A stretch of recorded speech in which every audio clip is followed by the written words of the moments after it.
रोज रोज नाश्त्याला काय बरं बनवायचं, मुलांच्या डब्याला काय द्यायचं, कुटुंबातल्या प्रत्येक आईला पडलेला प्रश्न. आणि तेच तेच कांदे पोहे, उपमा, उपीट खाऊन कंटाळा आला असेल. पोह्यांपासून मस्त आंबोळी आणि चटणी आज आपण बघणार आहोत.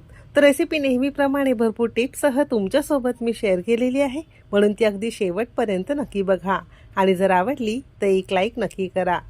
चला तर मग वेळ न घालवता रेसिपीला सुरुवात करूया. पोह्यांपासून एकदम जाळीदार लुसलुशीत आंबोळी बनवण्यासाठी घरातल्या कोणत्याही एखाद्या वाटीच्या प्रमाणाने घेतलेली सगळी जिन्नस मोजून घेणं गरजेचं आहे. इथे आपण एक वाटी आणि वजनी म्हणाल तर साधारणतः 100 ग्राम प्रमाणात रोजच्या वापरातले जाड पोहे घेतलेले आहेत. सुरुवातीला 2 ते 3 पाण्याने स्वच्छ धुवून घेणार आहोत आणि एक्स्ट्रा सगळं पाणी काढून टाकायचंय आणि हे स्वच्छ केलेले पोहे मिक्सरच्या भांड्यामध्ये काढून घेणार आहोत. आता ज्या वाटीने एक वाटी पोहे घेतलेले आहे, अगदी त्याच वाटीने बरोबर एक वाटी किंवा 100 ग्राम प्रमाणात रवा घेतलेला आहे. जाड बारीक कोणताही घरामध्ये उपलब्ध असेल तो रवा तुम्ही इथे वापरू शकता. रवा तुम्हाला चालत नसेल तर याऐवजी ज्वारीचं पीठ तुम्ही वापरू शकता. सेम वाटीने अर्धी वाटी किंवा 100 ग्राम प्रमाणात दही घेतलेलं आहे. हलकं आंबट असलं तर उत्तमच. अर्धी वाटी आपण इथे साधं पाणी घेतलेलं आहे आणि चवीपुरतं किंवा अगदी अर्धा चमचा आपण यामध्ये मीठ घेणार आहोत. मीठ तुम्ही तुमच्या चवीनुसार कमी अधिक करू शकता. आता ही सगळी जिन्नस मिक्सरला आपण एकदा फिरवून घेतलेली आहे.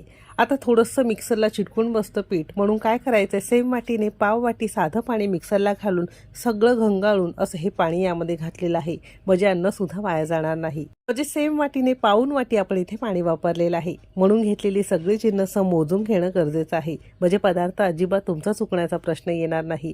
असं हे पीठ आपण भिजवून घेतलेलं आहे. आता साधारणतः एक 5 मिनिटासाठी आपण याला बाजूला ठेवून देणार आहोत, कारण रवा वापरल्यामुळे थोडा भिजायला वेळ लागतो. मगाशी सांगितल्याप्रमाणे रवा तुम्हाला चालत नसेल, तुम्हाला डायबिटीस, मधुमेह वगैरे असेल तर तुम्ही ते ज्वारीचं पीठ वापरून हे पीठ तयार करू शकता. पीठ 5 मिनिटासाठी बाजूला ठेवून देणार आहोत. तोवर पटकन ओल्या नारळाची चटणी तयार करणार आहोत. तर त्यासाठी अर्धी वाटी ओला नारळ, अर्धी वाटी डाळवं घेतली. तुम्ही भाजलेले शेंगदाणे वापरले तरी सुद्धा चालू शकेल. 2 ते 3 लसणाच्या पाकळ्या, अर्धा इंच आलं घेतले, थोडंसं चिंच, 2 हिरव्या मिरच्या, चवीपुरतं मीठ घेतलेलं आहे. गरजेपुरतं पाणी घालून मिक्सरला चटणी फिरवून घेतलेली आहे. चटणीला फोडणी देण्यासाठी फोडणी पात्रात पळीभर तेल छान कडकडीत गरम करून घेतलेलं आहे. पाव चमचा मोहरी, 8-10 कढीपत्त्याची पानं, थोडंसं हिंगपूड, खरपूस झालेली फोडणी चटणीवर घालायची आहे. अशी तुमची ओल्या नारळाची चटणी तयार झालेली आहे. अगदी 2 ते 3 मिनिटात तयार होते. साधारणतः 4 ते 5 मिनिटं झालेली आहे. रव्याने हवं तितकं पाणी शोषून घेतले आणि पीठ पूर्वेपेक्षा थोडं घट्ट झाल्यासारखं दिसत असेल. असंच पीठ आपल्याला यासाठी हवं आहे. आता आयत्या वेळेस अगदी पाव चमचा यामध्ये खाण्याचा सोडा किंवा इनो फुल सॉल्ट घालू शकता आणि छान एका डायरेक्शनमध्ये फेटून घेणार आहोत. याला छान जाळी सुटते. इन्स्टंट आहे म्हणून सोडा किंवा इनो वापरलेला आहे. तुम्हाला हेच पीठ जर